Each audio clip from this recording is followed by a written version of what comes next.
versículos e termina já o acróstico no final do Salmo 10. Começa-se no Salmo 9 e termina, de usar o alfabeto hebraico, né, no Salmo 10. No início das frases, então, usa as letras em ordem alfabética.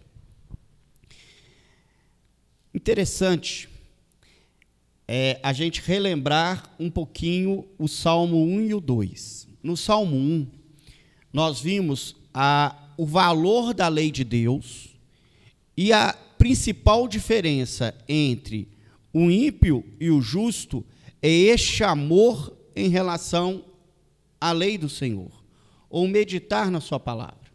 É um salmo de introdução, daqui para frente nós vamos pensar muito no que Deus nos falou, e bem-aventurado é o que meditar nesses salmos, ou meditar em tudo aquilo que a gente falar, dia e noite. E o Salmo 2, ele fala do reino, ele fala de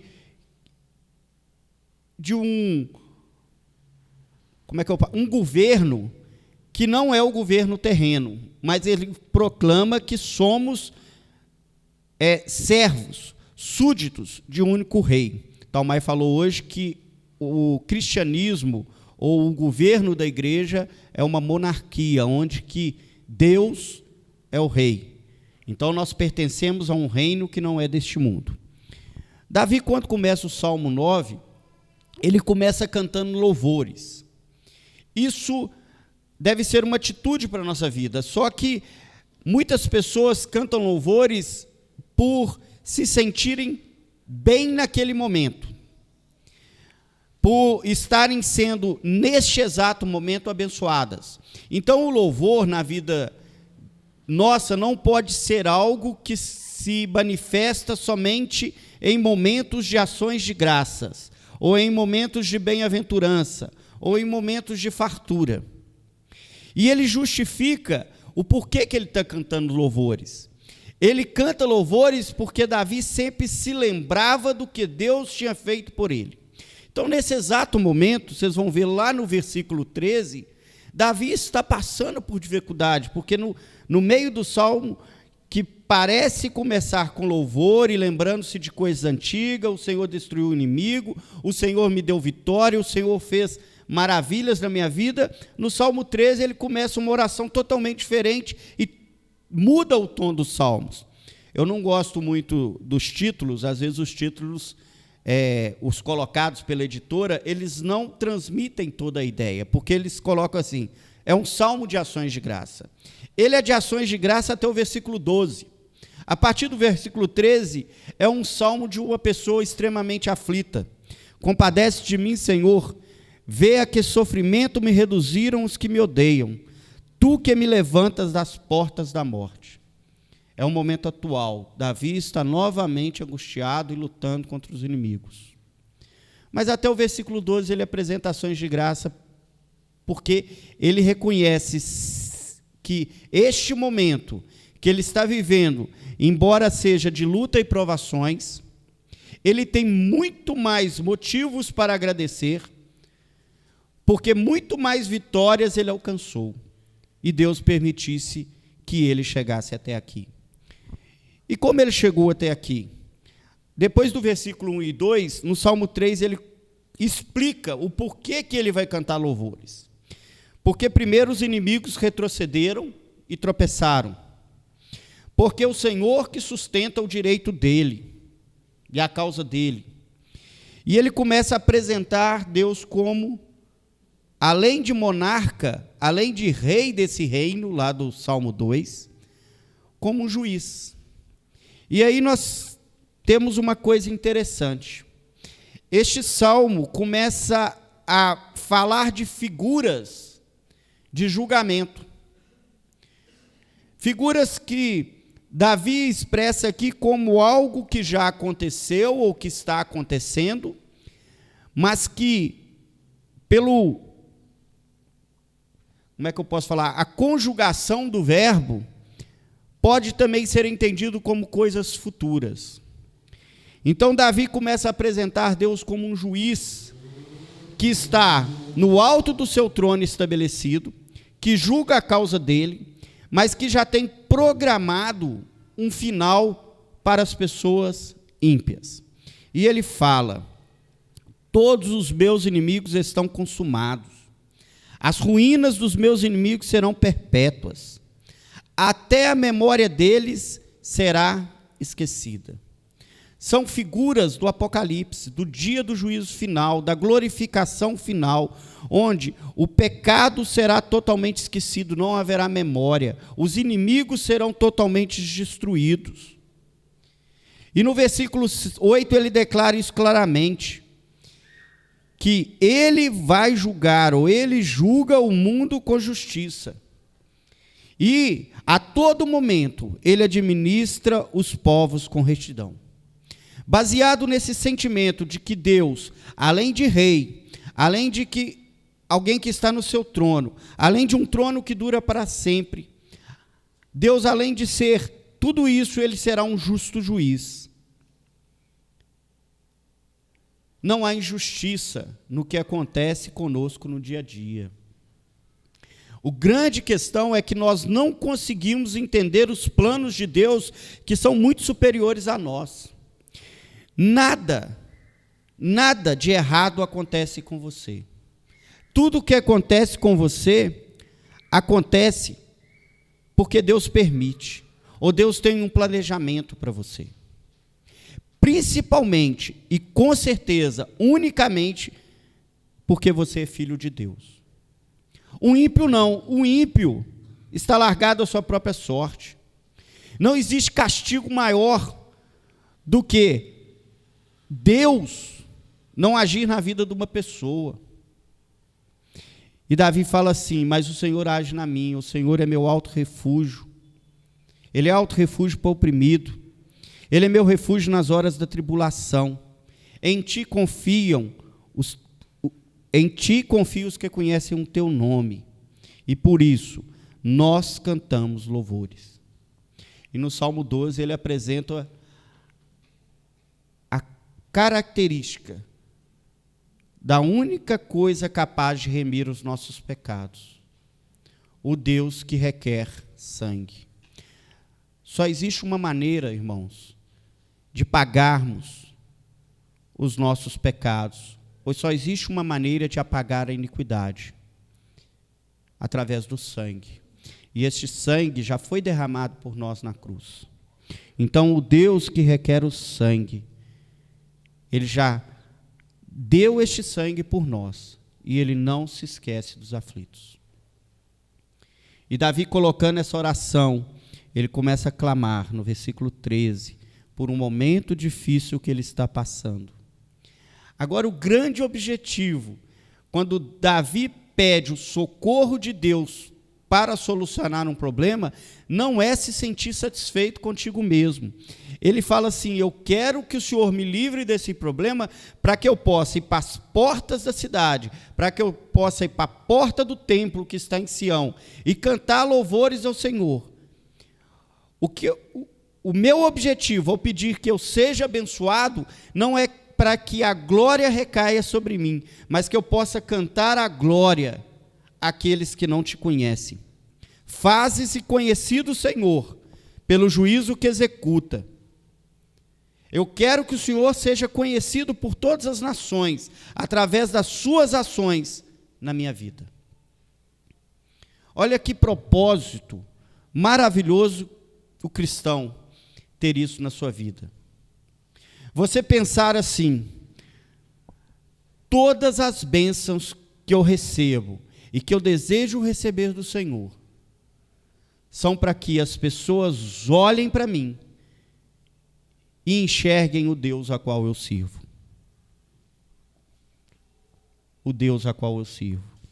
E Davi termina novamente falando que podemos ficar tranquilos, porque o caminho ou o destino do ímpio já está traçado. Eles serão lançados no inferno. Eles morrerão. Eles já estão julgados na presença de Deus.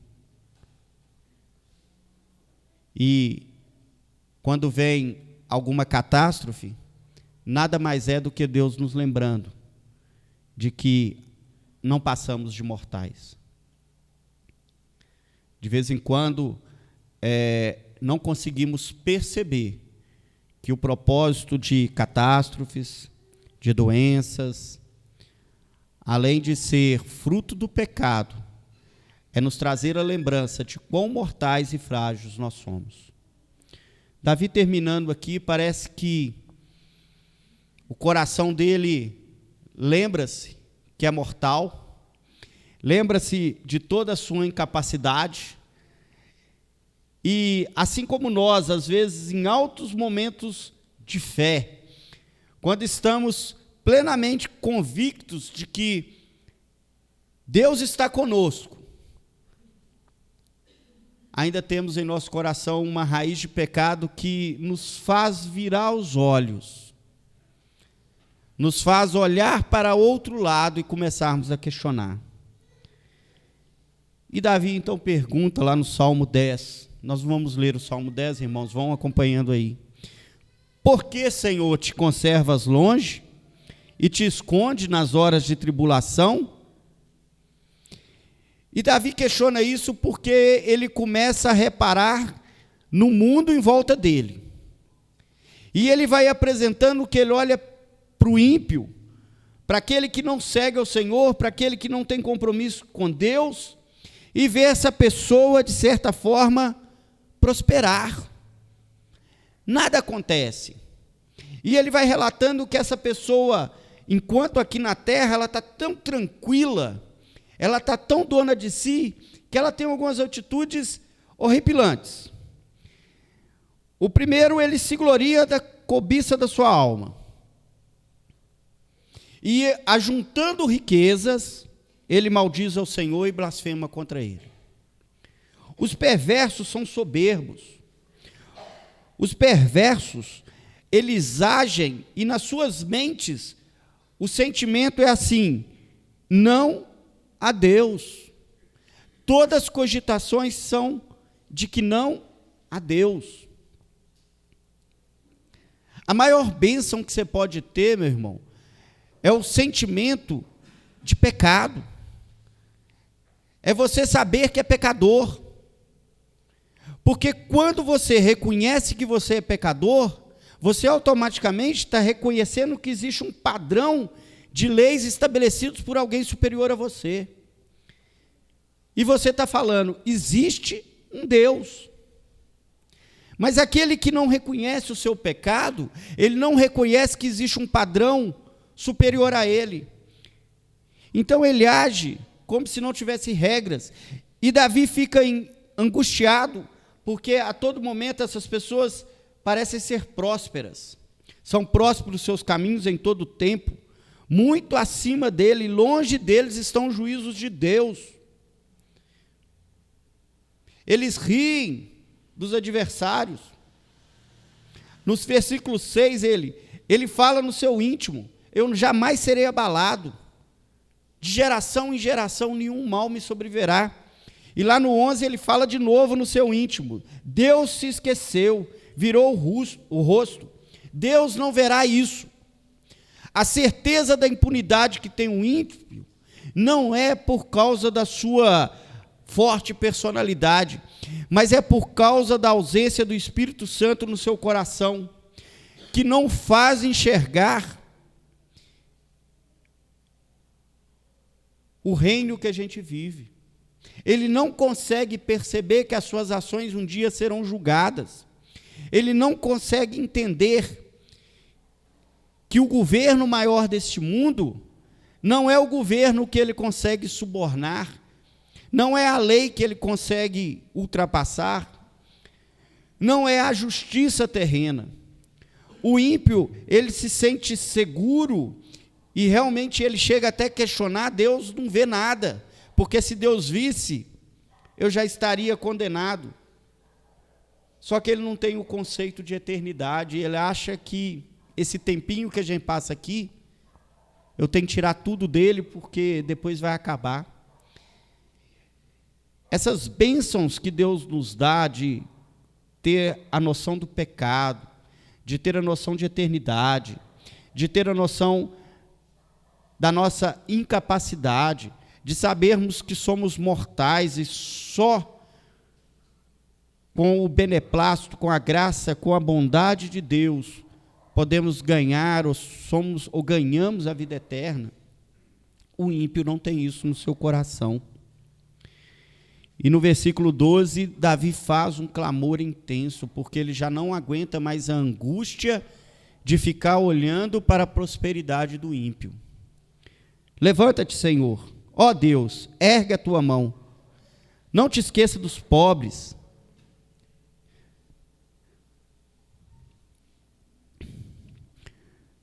Não te esqueças.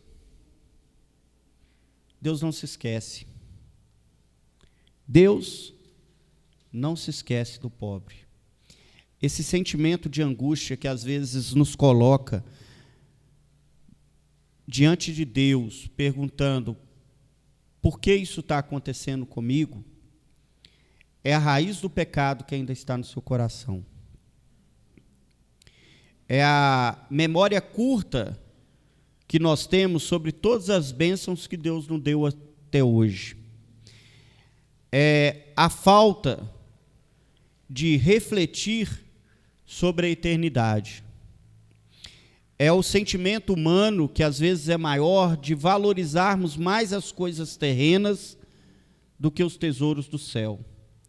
Toda vez que nós nos colocamos diante dessas situações, onde nos deixamos ser dominados por sentimentos, onde que nos tornamos ou nos comparamos com o ímpio, nós sentimos essa angústia que Davi sentiu. O cristão, ele não deve se comparar com o ímpio, porque maior riqueza e maior tesouro ele tem guardado para ele, maior do que tudo aquilo que você possa imaginar.